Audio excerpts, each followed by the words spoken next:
104.7 IFM. Report!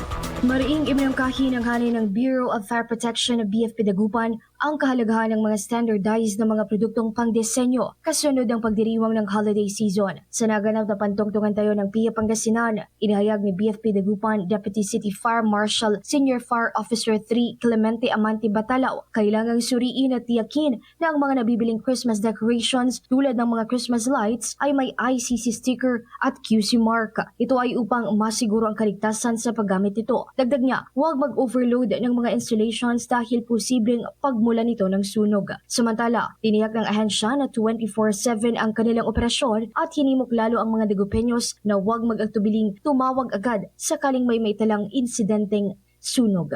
Mula rito sa IFM Dagupan, ito sa Idol Ron Arakat Tatak, IFM. IFM News. IFM News. IFM News.